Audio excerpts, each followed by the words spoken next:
गुरु क्या है? यह प्रश्न केवल एक विचार नहीं, बल्कि आत्मा की सबसे गहरी पुकार का उत्तर खोजने का प्रयत्न है।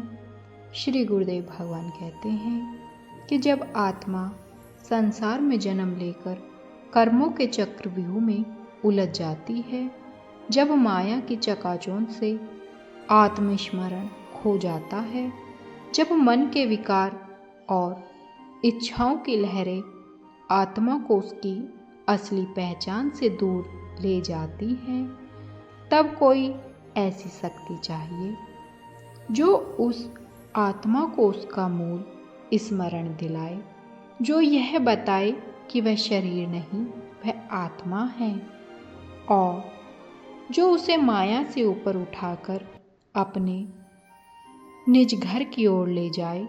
वही शक्ति गुरु है। गुरु वह है जो तुम्हें यह समझाए नहीं, बल्कि तुम्हें यह दिखा दे कि तुम शरीर नहीं हो, तुम वह चेतना हो जो माया से परे है।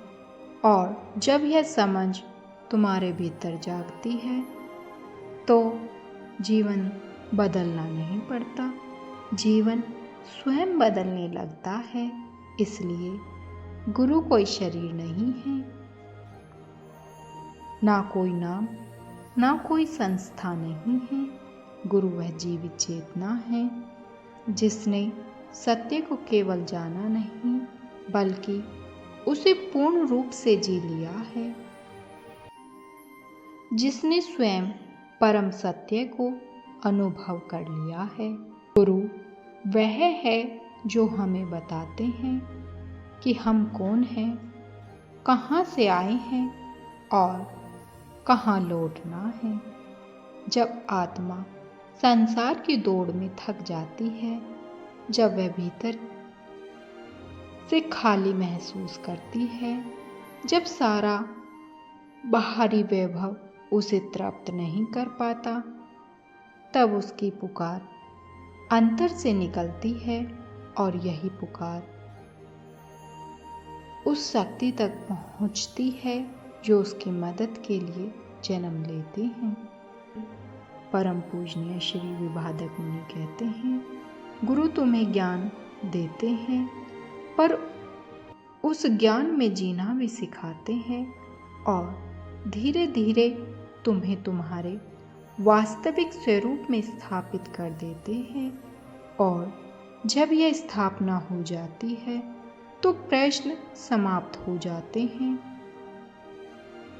और केवल अनुभव रह जाता है। गुरु की संगति केवल सत्संग में बैठने तक सीमित नहीं होती, वह तो जीवन के हर क्षेत्र में दिखाई देती है।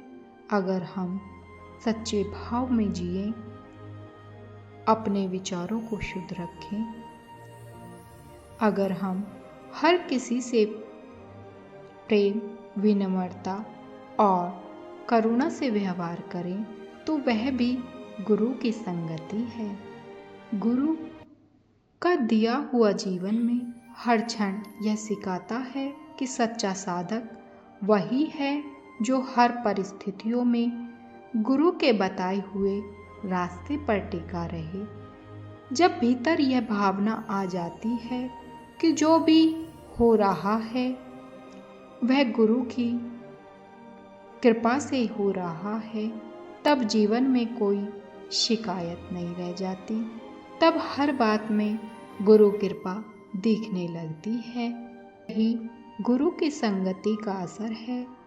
वह हमें बोलने वाला नहीं, जीने वाला बनाते हैं। वह हमें दिखावा करने वाला नहीं, भीतर से चमकने वाला बनाते हैं। और जब बदलाव स्थायी रूप लेता है, तब आत्मा सहज ही उस अनहद नाद से जुड़ जाती है। वही नाद जो सतगुरु ने हमें नाम के रूप में दी है। यही नाद आत्मा को ऊपर उठाता है, उसे माया के बंधनों से मुक्त कराता है और उसे उस परम धाम की ओर ले जाता है। यह सभी जब संभव होगा, शिष्य श्रद्धा, समर्पण और सेवा के साथ गुरु के बताए हुए मार्ग पर ही डटा रहे।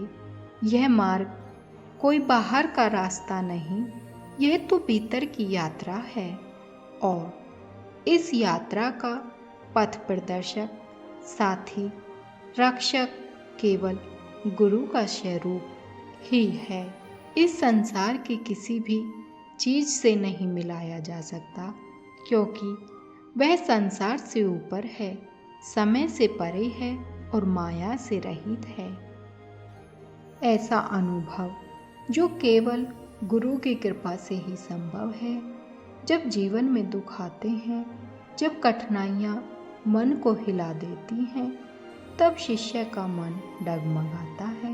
लेकिन अगर वह गुरु का नाम और उनका स्मरण करता रहे, तो वह कठिन समय भी साधना बन जाता है। ऐसे समय में ही गुरु की महिमा समझ में आती है।